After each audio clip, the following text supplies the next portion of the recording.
Magandang araw po sa inyo lahat. Ako po si Banat Bay. Pagtama, palakpakan, pagmali, banatan. At eto na nga, napakatindi ho ng banat ni Pangulong Duterte. At sa tindi ng banat ni Pangulong Duterte, may mga umiyak. Naku po. Bakit ho kanyo? Napiko no itong ilang mga kongresista natin na talaga nga namang sabi nga nila, 'di ba, sa politika pikon talo, 'di ba? Eto nga umiyak ho ilang mga kongresista. Pero bago po 'yan, bakit po ba sila umiyak? Ano ba ang sinabi ni Pangulong Duterte? Matindi po kasi yung sinabi ni Pangulong Duterte. Matindi po yung kanyang bitaw, 'di ba? So kaya naman din napaiyak ho itong mga kongresista. Alam nyo, maganda ho kasi yung pagkabitaw ni Pangulong Duterte. Alam mo, very respectful, but sabi nga tago sa puso, 'di ba? Tagos ho sa puso. Kagalang-galang yung kanyang bitaw, pero grabe ho yung bato Talaga namang tinamaan ang mga puso nito mga to. Kasi alam mo, sabi nga nila, hindi ka naman masasaktan kung hindi totoo ang bagay-bagay. Tama, mali? Di ba? Kung sabihin nilang pangit ako, hindi po ako masasaktan. Baka sapakin pa. Biro lang. O kung sabihin nilang mataba ako. Di ba? Pag nag-react ako, ibig sabihin, guilty na ako. Pero kung pinawalang ko lang, ibig sabihin nun, wala. Sa pananaw ko, ko'y siksi. Pero pag nagalit ako, alam na this. Try nyo sa mga asawa ninyo, di ba? Sabihan niyo yung asawa nyo, ano ba tawagan niya? Sweetheart, honey, tumataba ka ngayon. Tingnan natin reaction. Pag sila ho nagalit, alam na. Kaya ganun ganun sinasabi natin. Itong ilang kongresista galit na galit. Bakit kaya? Kasi nga may katotohanan. May katotohanan po yung bitaw ni Pangulong Duterte. Gusto nyo malaman kung ano ito? Ito, yan. Ito po yung sulat niya through the lawyer. Ayan po yan. Ayan po yung first page, second page, third page. Ayan po yung kanyang sulat. So, basta anohin po natin ito. Atin pong sinamarize. Ito pong sinabi ni Pangulong Duterte. Una sa lahat, kinwestiyon niya yung komite, di ba? Yung motibo ng komite, viewing the hearing as a political play aim at indicting him for extrajudicial killing. Sa madaling salita po, sinasabi doon na yung committee na yon hindi naman to know the truth, to find the truth. Hindi. Yung hearing na yon ay para ho talaga siya po ay mahusgahan o ma-indict o magkaroon ng pananagutan dito sa extrajudicial o mapahamak, ika nga. Ibig sabihin, talagang i-condemn siya. Yun ang datingan talaga diyan sa committee na yan. I-condemn lamang po siya sa EJK na sinasabi nila. Wala naman pong hindi naman po tama yon. Kasi mga kababayan, akala ko ba that is in aid of legislation or hearing to know some facts, pero hindi ho nangyayari. Wala pa nga ho si Pangulong Duterte, hinahatulan na siya ng guilty. Yun ang problema. Di ba po? Wala pa nga ho siya, parang galit na itong mga to na tipong lahat na sinasabi ng against sa kanya ay katotohanan na. Hindi mo na siya pinakikinggan. Paano pa siya? Bakit ka pa magsasalita kung hindi ka rin naman pakikinggan? Kung hindi rin naman ikaw paniniwalaan, ano pang point? Mas mabuti nang tumahimik. Kaya di ba yung mga asawa ninyo? Hindi pa. Pansinin nyo lang. Pag ikaw nager, alam mo yung ganun yung halos tumitirik na yung mata mo. Di ba pag nager ka, yung asawa mo tahimik na lang. Alam mo kung bakit? Aside pong pinagpaplanuhan ka niyan. Alam mo kasi, kesa sa magpaliwanag pa siya, lahat ng sasabihin niya mali. Diba? So bakit pa siya magsasalita? Di gulo lang yan. Yun ang ibig sabihin dito. Isa pa nga sinabi niya dito ni Pangulong Duterte, i-mention niya si Abante at saka ito si Fernandez. Diba? Sabi nga niya, who publicly stated na siya po ay may kasalanan na. So, hindi lamang po ano ito. Ito po'y talagang vengeance. Ibig sabihin talagang literally binabanggit na po siya nito ni Fernandez at saka ni Abante na may kasalanan ka, 'di ba? Eh bakit pa kayo nang-imbestiga? Pambihirang investigador 'yan, ano? Hindi totoo, isipin mo, 'di ba? Eh, what if kunwari sa police station iimbestigahan ka? Eh yung police na mag-iimbestiga sa iyo ano na kagad, ang gusto na guilty ka, 'di ba? Yung ganon, eh mahirap naman po 'yun. Anong gusto nung police na 'yun pag sinabing hindi guilty ka talaga? Alam mo kung ano gusto nun? Areglo. 'Di ba?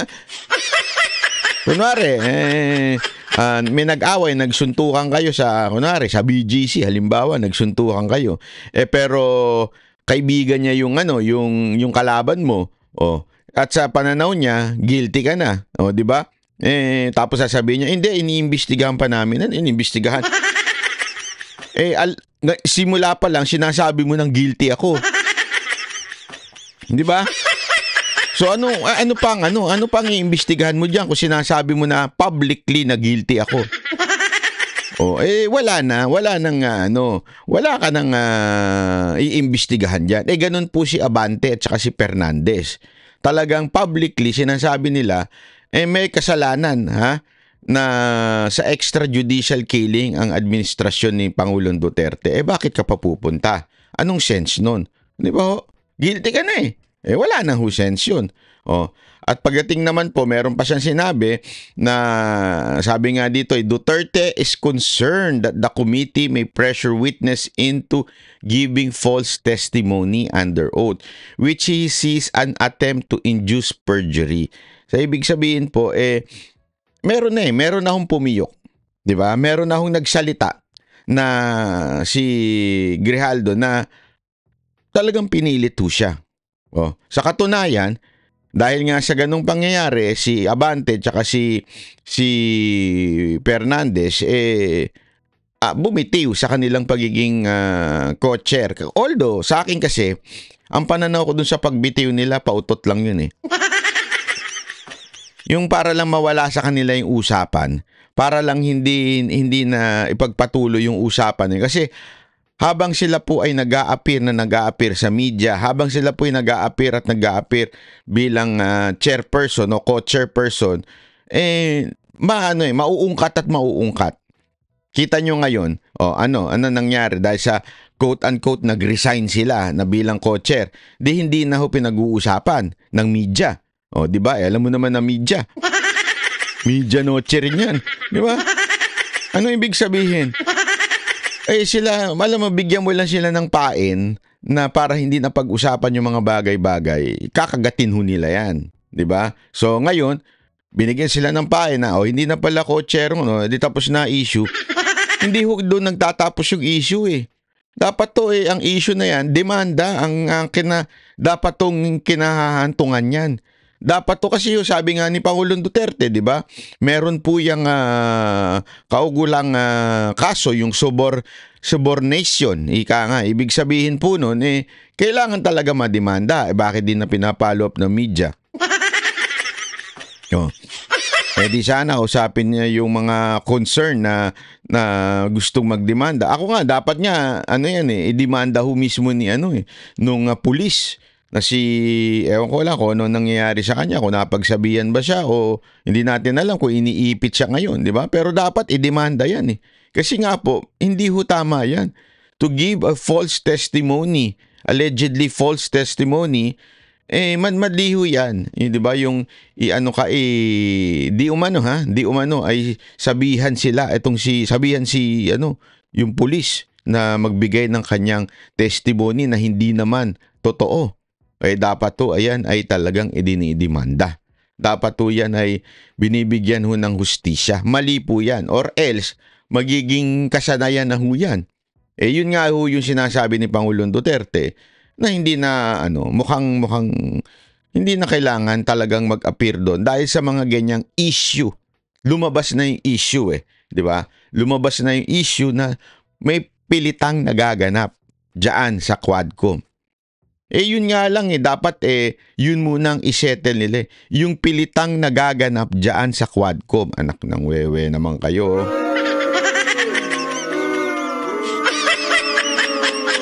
Ito pa sinasabi ni Pangulong Duterte. Sabi niya nga, Duterte has already testified before the Senate Blue Ribbon Committee. Ibig sabihin, nag-testify na siya for 9 hours addressing all issues related to war on drugs. Sabi nga, he provided extensive insights including recommendation for strengthening anti-drug efforts. Alam mo, bilang resource person, hindi ikaw accused person, kaya ka nga resource person. Ibig sabihin, kukuhanan ka ng suwestyon, kukuhanan ka ng kaalaman para po ay ikaw ay, alam mo yon, makatulong doon sa batas na gusto nilang nais na gawin.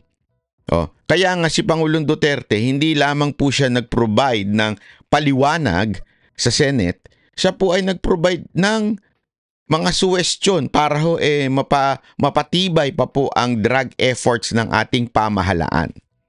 So, doon pa lang mga kababayan, nagawa niya na po sa Senate. What's the use of appearing sa Quadcom? Na alam naman natin, the intention is not to really make laws, but the intention is, ano lang po, talagang, idiin lang siya. Yun talaga ang rason kung bakit nonsense. Bakit ako pupunta sa isang lugar na kukondenahin lang ako, ni hindi ako pakikinggan, ni wala nang purpose yung lintik na hearing na yan. Wala nang purpose yan Wala na ho yan. Yan isang basura na lang yung hearing na yan. So bakit ka pa pupunta dyan? Di ba? Yun yung sinasabi ni Pangulong Duterte. As a matter of fact, nag-recommend pa siya. Sabi niya, Duterte suggests using transcript.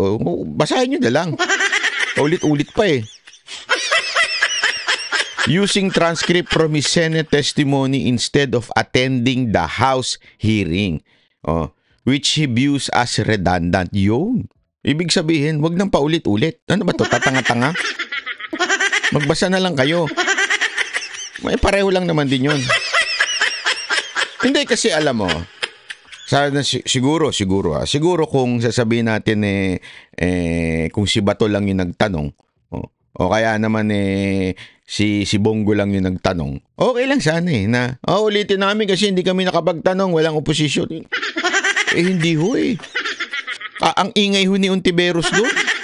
Si Ontiveros ang pinaka-bida-bida doon Si Ontiveros natanong niya na yung lahat ng dapat niyang itanong. At si Pangulong Duterte naman, inamin niya na yung lahat ng dapat niyang aminin. So, what's the use? Di ba? What's the use of going sa Quadcom kung yung taong sinasabihan mo ng kung ano-ano, umamin na? Hindi ko nga maintindihan, paulit-ulit pa nilang tinatanong yung DDS, lintik na DDS na yan. Si Pangulong Duterte na mismo nagsabi sa Senate, meron akong DDS. Sige na, ito, si Bato, siya yan ang head ng DDS Excuse me po. Di ba po? So ano ibig sabihin nun? Simple lang simpleng-simple. Bakit ito paulitin? Hindi, alam mo, ugali talaga ng mga tao yan lalo na yung mga asawa ninyo. Hindi totoo, di ba? Yung mga asawa ninyo, nag-sorry ka na. Halimbawa, nag-away kayo, nag-sorry ka na. Paulit-ulit pa rin siya hindi, nag-sorry ka na nga umamin ka na nga. Sorry. Ganun pa rin Inamin mo na nga kasalanan mo, nag-sorry ka na. Dito naman sa pagkakataon na ito, inamin na ni Pangulong Duterte. Sige, gusto nyo may DDS ako, okay. Gusto nyo pumatay, okay. Gusto nyo marinig na pinilit ko man laban, okay. Sinabi ko na. Tinuro ko sa mga pulis ko. Magpaglaban, di ba tinanong pa ni Ontiveros yun? So, ibig mo ba sabihin, ganito na in-encourage yun na lumaban para mapatay. Alam mo yung isang bagay na you want, eto sagot ko.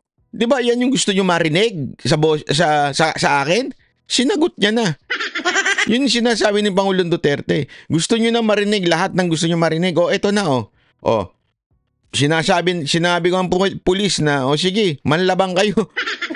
Para papatayin ko kayo. Ganun eh. Wala nang paligoy-ligoy ika nga si Pangulong Duterte. Wala nang paligoy-ligoy. So anong sense nang papupuntahin ka pa ng Quadcom? Alam mo ko ano? Isa lang naman ang sense niyan eh.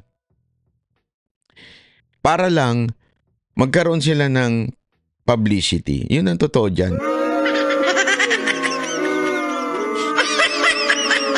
Kasi grabe nawindang mga kababayan. Nawindang po ang buong mundo. Sa political scene ng Pilipinas, kahit yung mga kababayan natin sa abroad, kahit kay mga kababayan natin dito sa Japan, nawindang nung si Pangulong Duterte humarap sa Senate at sinabi niya yung mga yun. So, syempre, gusto rin ng piece of the pie, ika nga. Nitong mga congressman, kami rin. Gusto rin namin sumikat. Bida-bida nga kami. Oh, well, sayang, paano kami boboto ng mga constituent namin kung hindi kami sikat dito? Diba? Yun. Tapos, talaga nga ng mga, itong mga congressman na itong mga Quadcom, ika nga, alam mo yun, hindi ko alam may alleged may alleged di ba? Meron daw magkano? Milyon ata kada hatin ng hearing. Kada idiin mo ang ewan ko, yun ang narinig ko alleged lang yun at kahit nga si Pulong sinabi ng pabiro sabi niya meron sila kasi pagbawat attend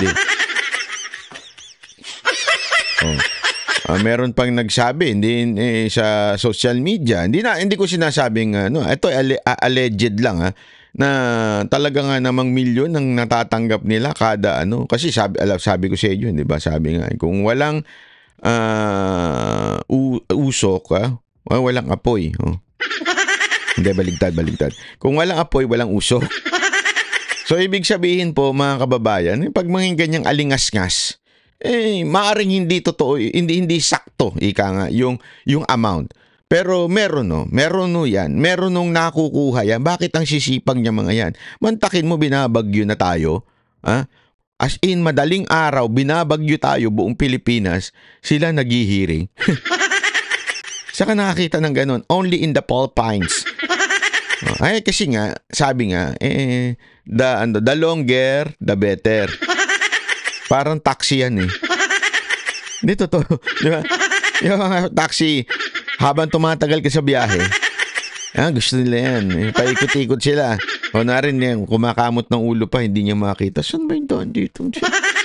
Tayo na traffic habang tumatagal, tumataas ang metro niyan. So, sabi nila, ganun daw dyan sa Quadcom. Habang tumatagal, tumataas ang metro. Syempre mga kababayan, alam naman po natin. Kaya nga, hindi nyo napapansin? Ito wala ko sinasabing sila nakatanggap Hindi ko sinasabing sila nakatanggap. Okay? Pero hindi nyo ba napapansin? Sino yung may ingay dyan? Yung mukhang tagilid sa eleksyon. Yung 3 congressman ng Maynila. Mga tagilid sa eleksyon yan Siyempre, kita nyo ba yung bagong survey ni Isko? 80 plus. Saka nakakita ng 80 plus na tumatakbo mayor yung kalaban mo. Ilan ba yun? 10? Isa single digit pa. Talagang malakas ang Yormes Choice, ika nga. Yung Yormes Choice, napakalakas wag niyong kakalimutan sa Distrito 3, si Mo Kauson, councilor At syempre, isama niyo na lahat ng councilor ni Yorme. At isama niyo na rin, pati yung mga congressman, para mapalitan na Kasi wala yung mga nireveal nga ni Isko, yung isang congressman dyan na dinuro-duro pa siya Alam mo, tapang Tapos pagdating sa Congress, ang bait-bait magsalita. Natatamimi kay Sara Duterte. Pero tapang-tapangan. Kailangan na mapalitan yan sa Maynila. Yan si Chua, yan si Abante, tsaka yung isa pa, meron silang pangalan dun Bentot ba yun? Hindi. Hindi ko kilala yung isa. Hindi ko alam yung pangalan pero tawag nila Bentot eh. Sabi ko, sino yun? O basta palitan nyo na yung si Bentot. Sino man yung Bentot na yun? Si Bentot, si Chua at saka si Abante, palitan nyo na ho sa Maynila yan. Mantakin nyo mga kababayan ha. Eto, nananawagan ako sa mga taga Maynila. Ha? Yung congressman ninyo ay representante ninyo. Hindi ho yan representante ng buong Pilipinas. Kaya nga ho sila tinatawag na district congressman, o di ba? District representative, di ba? Kasi they represent your district. Iyan po ang kanilang mandato. Hindi po national ang kanilang concern. Dapat ang concern nila ho ay yung sa inyo. Ngayon, obsessed sila kay Duterte. Tanungin ko kayo mga kababayan, lalo na taga Maynila, alam niyo yan. Nung panahon ni Pangulong Duterte at panahon ni Isko, kamusta? Di ba? Ang ganda. Panahon ngayon, anyari. Sabi nga ni Yorme, kung hindi naman kasi sila tatamad-tamad, hindi naman ako tatakbo. Tatamad-tamad po kayo nang gagawin natin. Kaya nga mga kababayan natin sa Maynila, alam nyo na, itapon nyo na si Inodoro yung mga yan. Kita nyo? Yung dalawang congressman ng Maynila, inakusahan pa na magsinungaling yung isang, naakusahan pa sila na magsinungaling itong isang tinuturo nilang magsinungaling itong isang witness, allegedly, di ba? So, ibig sabihin po, ganun yung integridad. Naku po. Di maganda yan. Pero may isa pang congressman na pikon na pikon. Jumiyak ko talaga ito isang congressman. Sino ho ito? Pakinggan natin. Uminit ang ulo ng ilang kongresista, hindi kasi sumipot si dating Pangulong Duterte sa pagdinig ng House Quad Committee. Naging emosyonal naman ang dating Customs Intelligence Officer na nagdawit sa droga kina Duterte. Nasa frontline ng balitang yan si Marian Enriquez. He has promised us, wag ka iyak! committee to his letter, that after November 1, he will be present in today's hearing. Ano to? Naglulukuhan tayo dito? Hindi na naitago ni House Committee on Public Accounts. Grabe yan, lagi na lang high blood yan. Pag nagtatanong yan, lagi na lang pasigaw. Mamaya, sasabihin ko sa inyo kung bakit. Hindi, lagi ko kasi siyang galit. Hindi ko alam, parang galit na galit sa mundo ito eh. Lagi, lahat pag may witness siya, lagi siyang galit. Sir, may asawa po ba kayo? Hindi, ako nagtatanong lamang po ako Mr. Paduano. May asawa po ba kayo? Kasi kung may asawa kayo, kung lagi kayong galit, may problema tayo dyan. Ibig sabihin, yung asawa nyo, puro konsumisyon lang binibigay sa inyo, di ba? Totoo naman eh. Gago! Kung wala ka namang asawa, baka kaya kagalit lagi. Di ba? Ilabas nyo na lang sa KTV ang galit nyo. Gago! Lagi siyang galit eh. Parang lagi siyang, parang meron siyang laging nararamdamang sakit sa katawan. Hindi kasi ganyan talaga eh. Wala tayong magagawa kung hindi ako kasi totoo naman pag masakit ang ulo mo, di ba? Pag masakit yung puson mo. Puson, hindi kasi ganyan ng mga babae pag masakit ang puson. Pag ang tawag doon, merong monthly. Laging galit. Sir, hindi naman po siguro kayo mina-monthly, pero bakit lagi kayo galit? Mga ganun, bumubula yung bibig ninyo, sir, lagi. Hanap kayo, sir, ng asawang magbibigay sa inyo ng pagpaparelax. Parang hindi maganda na idudulot sa inyo ng mga pangyayari sa buhay nyo. Laging galit to si sir eh. Chairman Caraps Paduano ang pagkadismaya. Hindi kasi ulit sumipot si dating Pangulong Rodrigo Duterte sa ikasampung pagdinig ng House Quad Committee sa War on Drugs. Nangako noon si Duterte na harap siya sa Quadcom pagkatapos ng undas, pero nauna pa siyang humarap sa Senado. Diskumpiyado raw kasi si Digong sa integridad ng investigasyon ng Kamara. Hirit tuloy ni Paduano. Kung hindi tayo naglulukuhan dito, Natatakot siya? Sabi niya, kung hindi tayo naglolokohan dito. So, ibig sabihin, naglolokohan kayo. Ang gulo ng statement mo. Natatakot siya. Sa Senate niya, umarap siya na doon pa si Ontiveros. Sino ka? Para matakot. Natatakot siya. Inamin na nga, under oath. Hindi, di ba, mga kababayan? Pag inamin mo under oath, hindi ka takot. Mantakin mo, aminin mo under oath na may DDS ka. Paano ka naging natakot nun? Tama, mali. Wala ka pala, sir, eh. Tuloy. Napumunta dito? Matatandang inamin mismo ni Duterte sa Senate Blue Ribbon Committee na totoo ang Davao Death Squad at utos niyang hikayatin manlaban ang mga drug suspect para mapatay. Pero sabi rin noon ni Senator Bato de la Rosa, puro biro lang ang sinabi ng Pangulo. Bagay na kinastigo rin ng Quadcom. Biro lamang daw. But I ask you, my friend... Sir, pakitanggal na po yung krus sa leeg nyo.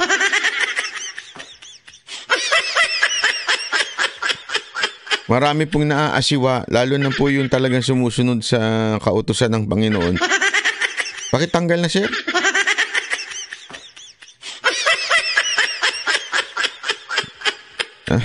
Hindi, sa bagay. Hindi, nung panahon naman talaga ni Kristo eh. Yung mga, di ba, alam naman po natin, yung mga Pariseo, yung may mga hawak na burloloy religious figure sa katawan, tsaka mga Saduseo. Yan po yung mga talagang inaano ng ating Panginoon. Bakit? They form their outside appearance as godly, but inside, I don't know. Pero sabi nga I do not know you. My colleagues, I asked you, who makes jokes under oath? Who laughs while mothers bury their sons? Layo naman, di naman tinatawanan ni Duterte yun. Huwag mo naman i-connect.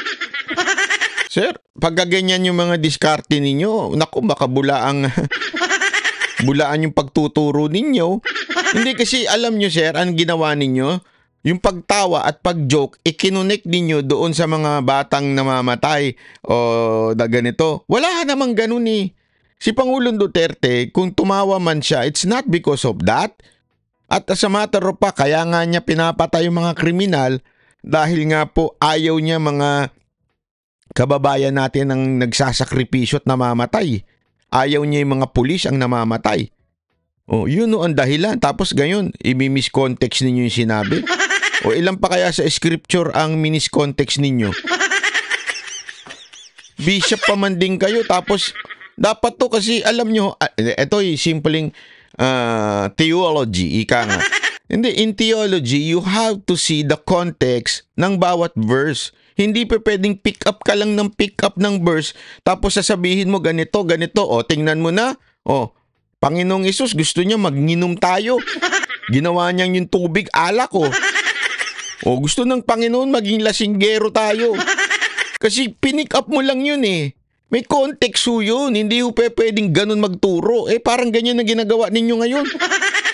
So baka mamaya ginagawa nyo yan sa ng Biblia. Huwag ganun, sir. Dapat may context tayo pag nagpaliwanag. Who finds humor in this horror? This is no laughing matter. Sa gitna ng pagdinig, naiyak naman si dating Customs Intelligence Officer Jimmy Guban. Sila ni Dismissed Colonel Eduardo Asierto ang nagdawit sa ilang miyembro ng pamilya Duterte. Ang galing. Palakpakan natin. Hindi kasi marami na umiiyak dyan eh. Diba? Sabi ko nga sa inyo, parang TV series eh. Merong action, may sumisigaw. Diba? Meron ng lalambing. May nanlalambing pa dyan minsan. Yung mga bolero. May mga love story dyan. Bakit yun ang kulay ng buhok mo? May boyfriend ka pa. May mga ganyan dyan eh. Minsan sumisigaw. Galit na galit tong padwano na to. Minsan naman, may umiiyak. Nakailang iyak na dyan. Parang Korea drama ito eh. Diba? Gago! Michael Yang at Alan Lim sa iligal na droga. Aniya, swerte raw nabuhay pa sila. Ipinatumba na raw kasi ng tinawag niyang Davao Mafia ang ibang kasamahan nila. Si Colonel Pardo po namatay. Si Captain Perote. Si Agent Hernan Abarrio, kasama ko sa customs, patay. 2 rin ang namatay sa akin. Sa kanya, ilan ang namatay? Dahil po dyan, sa Davao Mafia, and their purpose to save the Queen in order to become the next president. Bukod kay Guban, ibinunyag din ni Asierto na nilagyan siya ni na Senator Bongo at Duterte ng hanggang 10 milyong piso na patong sa ulo dahil sa mga revelasyon nila. 10 milyon daw? Nako. Bakit? Hindi 10 million daw ang patong sa kanya. Pero nakakapagsalita pa siya ngayon. Presidente Duterte po, saka si Bongo. Dahil po dun sa ginawa kong report na na-discover ko yung kanilang koneksyon kay Michael Yang saka kay Alan Lim, kay Lin Wenxiong. Sa isang pahayag, itinanggi ni Go ang mga akusasyon ni Asierto. Hindi raw niya kilalang naturang pulis at walang katotohanan ang paratang sa kanya. Nagbabalita mula sa Frontline, Marian Enriquez, News 5. Oh, grabe talaga ho ang mga pangyayari ngayon. Talagang ang kasinungalingan ay matinding-matindi na, di ba? Pero ito pa yung video na kung saan galit na galit ho itong si Paduano. Dito tayo mag-emphasize, ha? For the record, Mr. Chairman, the invitation that was sent to the former president and was answered by Attorney Delga was before the presence of the former president in the Senate. And he has promised us, this committee, through his letter, that after November 1, he will be present in today's hearing. Ano to? Naglulukuhan tayo dito? Well, in fact, I will not discuss and argue with our colleague, Congressman Kit Flores, with regards to the content of this second letter. But, malinaw po, Mr. Chairman, na naglulukuhan tayo dito. Malinaw daw, Mr. Chairman. Malinaw, Mr. Chairman, na naglolokohan tayo dito. Gago! O, edi inamin mo na. Inamin mo na, sir, na naglolokohan pala kayo dyan. Ayan. Hindi, ulitin ko. Ito Malinaw po, Mr. Chairman, na naglulukuhan tayo dito. Malinaw. Malinaw. Wala nang paliwanag. Malinaw na naglolokohan tayo dito. Ikaw talaga. Ikaw talaga. Alam na. Naglolokohan, ha? Kayo naman. Tatapusin pa ba natin to? Inamin na niya I rest my case. Sabi ni Paduano, naglolokohan tayo dito. Lulukuhan tayo dito because the first letter promised us that he will be present after November 1. Kung hindi tayo naglulukuhan dito, natatakot siya? Kung hindi tayo naglolokohan dito. Talagang in-emphasize niya pa, naglolokohan tayo dito Pumunta dito? Mr. Chairman, that's why my first motion was to issue a show cause order for Attorney Delga to answer both letters. Ba't di ka magpa-show cause order kay Duterte? Takot ka? Akala ko ba sinasabi ninyo takot si Duterte? Hindi. Ang dami niyong hanas Sinasabi niyo, takot si Duterte, kaya di umaharap. Takot si Duterte, na yan bayag si Duterte. Takot si Duterte. O bakit di niyo isampina? Ipa-contempt ninyo pag hindi umattend. Hindi, na magkaalaman po tayo mga kababayan. Hindi ba? Ang dami ninyong sinasabi dyan. Ba't di ninyo ipa-contempt si Duterte? Isumpina ninyo, i-contempt ninyo na magkaalaman tayo kung ano hinahanap ninyo.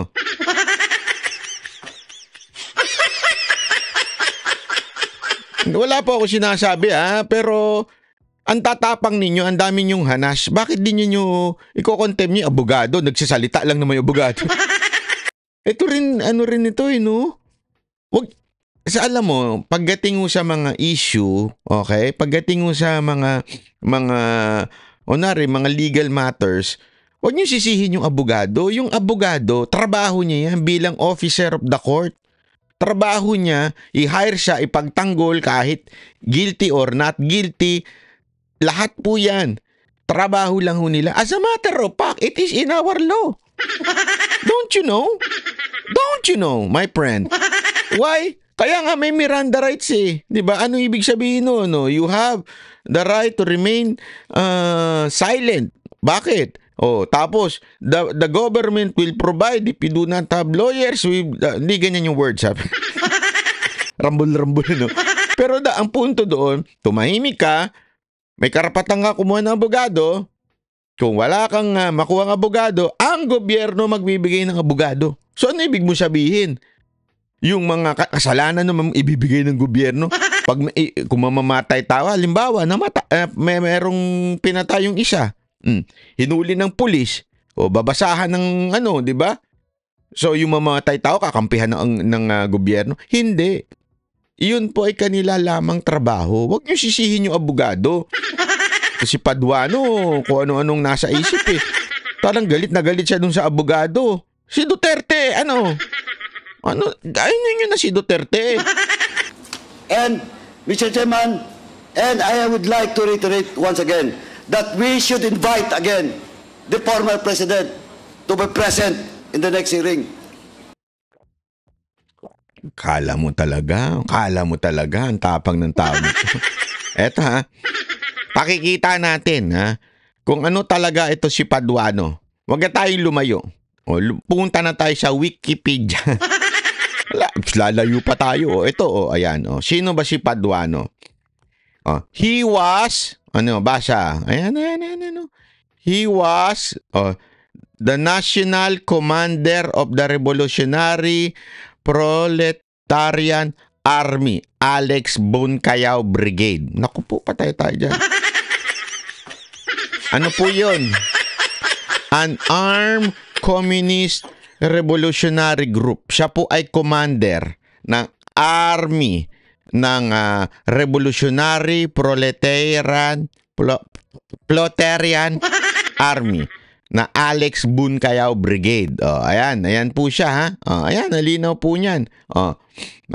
Tapos dito, prior to his political career, Paduano was a member of the Revolutionary Proletarian Army. The military wing, ibig sabihin ng military wing, syempre, bit-bit yan. Revolutionary Workers Party, a communist party, ito matindi dito, that split from Communist Party of the Philippines. Wow! Meron na ngang mga Communist Party of the Philippines, humiwalay pa siya. Meron nga ng mga nagre-rebelde, himuwalay pa siya doon sa nagrebelde pa siya doon sa nagre-rebelde. He went on to become its national commander. Ayun. Gusto naman palang maging leader, kaya naman himuwalay. Naging leader siya. So, basta, mahirap ng pangalan ninyo. Paduano later disengaged from the group as he sought to participate. Tinan mo na. Eto, si Paduano daw umalis dun sa grupo niya kasi nag-participate siya sa party list for abang lingkod. Mga kababayan, ang tanong, umalis ba talaga? Para lang pumasok sa party list? Yun ang tanongin natin. Sir, umalis po ba talaga kayo? Kasi yung ugali ninyo parang hindi umalis. Yung ugali lang naman. Tingnan natin. Para mas makakilala pa natin. Ano ba itong revolutionary Proletarian Army? Etong RPA, tawagin na nating RPA, was the military wing of, Revolutionary Workers Party. Ito, ayan. The Revolutionary the RPA, sa baba, ayan, sa activities, Alex Buncayao Brigade, RPA, ABB, engaged in peace negotiation broke by Eduardo Coangco Jr. with the government of Estrada. So, nakipagbati daw sila. Yon, alam na natin. So, galit-galitan sila. Ito sabi dito, the Metro Manila base Alex Bungkayaw Brigade which also broke army from the New People's Army. So, sabihin humiwalay din. Yung una-una, humiwalay siya doon sa Communist Party of the Philippines. Ito namang Alex Bungkayaw Brigade, umalis naman sa NPA. So sa madaling salita, yung mga rebelding grupo ay inaalisan nila din para din nagrebelde din sila doon sa mismong mga rebelding grupo. Kaya na iba sila. Okay? Tapos eventually, bumalimbing din. Bakit? Nakipagkasundo kay Eduardo Coangco and kay Joseph Estrada. Ayan. So, sabi nga dito, bumaligtad and ito, ayan, nakasulat po dyan. In 27, an apparent split occurred between two factors. Nag-split na naman.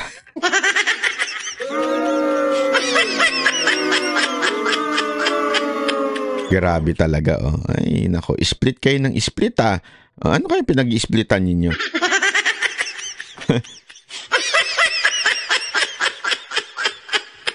Diba? So, ito matindi. Ito, babasahin ko sa inyo. As of 2016, the peace deal signed by RPA-ABB with Estrada administration remains to be fully implemented. Nilo de la Cruz and a group of former RPA-ABB members calling themselves Democratic Front for Philippinism issued a statement supporting Roa Duterte. Rodrigo Roa Duterte on war on drugs. Diba? And his revolution against the oligarch and exploitation.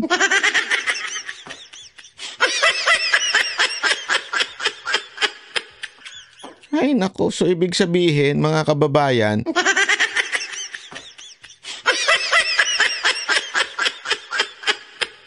ang gulo-gulo, sumusuporta naman pala yung grupo niya dati.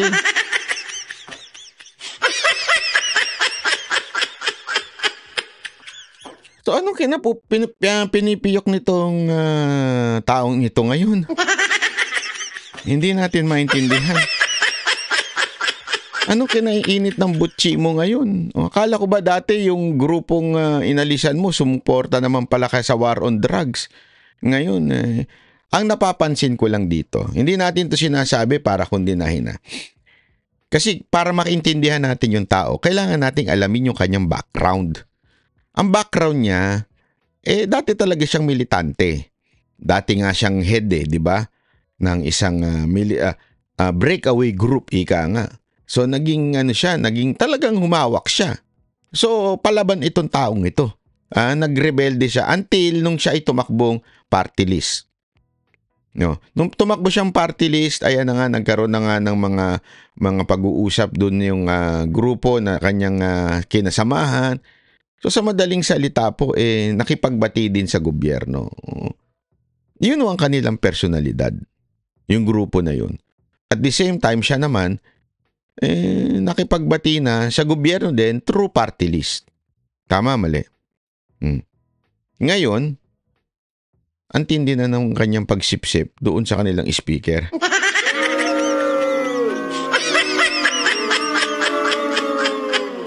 Bilang party list na representante, kaya nga ho siya ang parang, sabi nga nila, tinatawag na attack dog dito sa Kamara. Nakikita nyo na kung bakit ganyan ang pag-uugali niya at lagi siyang galit. Alam nyo na, di ba? Alam na po natin kung bakit siya laging galit.